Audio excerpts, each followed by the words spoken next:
সাকিব এবং শান্ত। সুতরাং তাদের সামনে রবিচন্দ্রন অশ্বিনেরও বিশাল রকম চ্যালেঞ্জ রয়েছে।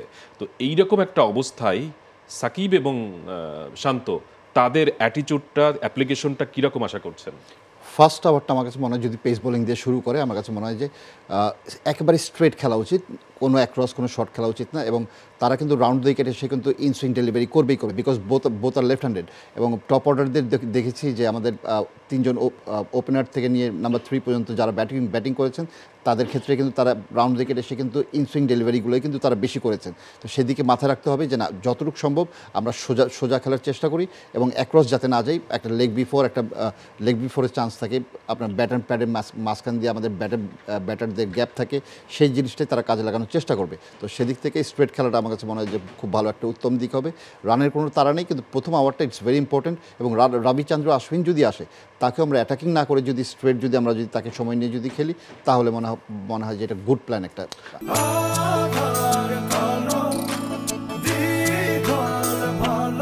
ফ্রেশ কোকোনাট থেকে তৈরি বাংলাদেশের তেল, বাংলাদেশের জুই।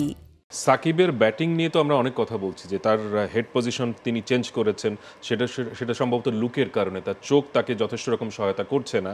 তো এইরকম একটা প্রেক্ষাপটে তাকে লুকিয়ে রাখাটা তো সবচেয়ে মনে হয় প্রথম ঘন্টায় সবচেয়ে বড় কাজ হবে নাজমুল শান্তর জন্য, কি বলেন? দেখুন, এটা সম্প্রতি সময় তিনি এই প্রবলেমটা ফেস করছেন, যেটা চোখের সমস্যা, কিন্তু তারপরেও তার এবিলিটি কিন্তু আছে। যেন তাকে যে শান্ত সবসময় তাকে সহায়তা করে যাবে সেরকমটা নয়।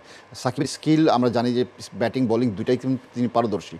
এবং হ্যাঁ, তাদের দুজনের একত্রে জ্বলে উঠতে হবে। এমন নয় যে শান্ত জ্বলে উঠবেন শুধু খালি সাপোর্ট দেওয়ার জন্য খালি সাকিব থাকবেন, সেরকমটা নয়। তো পার্টনারশিপ করতেই হবে এবং দুজনে বড় একটা যদি পার্টনারশিপ করতে পারেন, কিন্তু ধৈর্য সহকারে সেটা হতে হবে। কোনো অ্যাটাকিং মোডে যাওয়া যাবে না প্রথম ওভারে। এবং প্রথম ওভারটা যদি আমরা ডিফেন্সিভ মোডে রান যতই আসুক ডাজন্ট ম্যাটার, কিন্তু উইকেটবিহীন যদি আমরা প্রথম ওভারটা শেষ করতে পারি, আমার কাছে মনে হয় সেটা হবে উইকেট। এক কথায় উইকেটলেস মানে ফার্স্ট সেশনটা পার করা সম্ভব। অফকোর্স যে তাদের অ্যাবিলিটি আছে এবং তাদের সেই স্কিলটা আছে। একটু টাফ হবে, কারণটা হলো যে উইকেটে কিছু ফাটল রয়েছে। আপনি দেখবেন যে উইকেটে আপনার কিছু ব্ল্যাক স্পটগুলো রয়েছে, সেখানে বল পড়ে কিন্তু আপনি ফাটলটা নেই, কিন্তু কিছু ক্র্যাক হয়তো ছোট কিছু ক্র্যাক রয়েছে। এবং সবচেয়ে বড় বিষয়টা যে ব্ল্যাক স্পট রয়েছে, ওই ব্ল্যাক স্পটে বল যখন পড়ে তখন কিন্তু টার্নটা একটু বেশি নেয়। এক্স্যাক্টলি। যে এই টেস্টে এসে কিছু রেকর্ডস দেখলাম, সেটার একটা হচ্ছে যে ইন্ডিয়া এই বছর এখন পর্যন্ত 6টা টেস্ট খেলেছে, এটা যাদের ষষ্ঠ যে চলছে, 85টা ছক্কা মেরেছেন ইন্ডিয়ান ব্যাটসম্যানরা।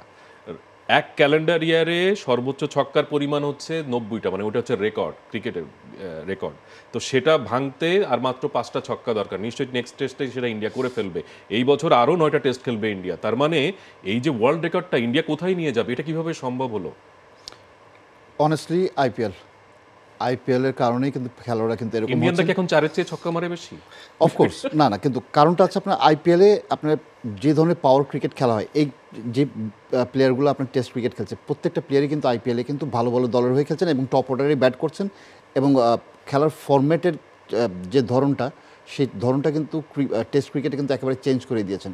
ইভেন আপনার ইংল্যান্ডের কথাই যদি বলি, তারা বাস বল ক্রিকেট খেলছেন, তারাও কিন্তু এই ফর্মেটে কিন্তু টেস্ট ফর্মেটে কিন্তু এই ধরনের কিন্তু অ্যাটাকিং মোডে চলে এসেছেন।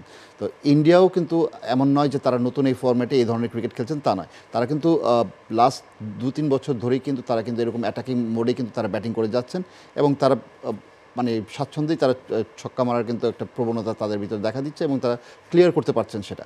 তো আমার কাছে মনে হয় আইপিএল একটা বড় একটা কারণ যে না, এত বিশাল ছক্কা মারা বা এই অ্যাটাকিং মোডটা নিজের মাইন্ড সেট আপে নিয়ে আসা, এটা আইপিএল এর একটা বড় একটা কারণ। Is there any lesson for Bangladesh?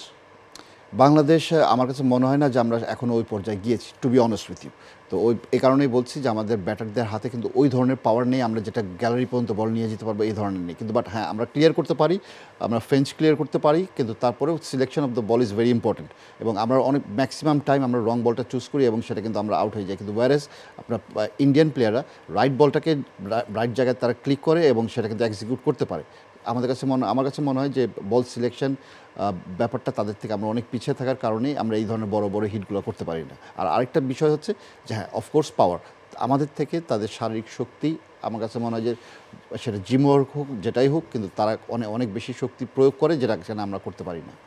For more updates, subscribe to our YouTube channel and click on the bell icon.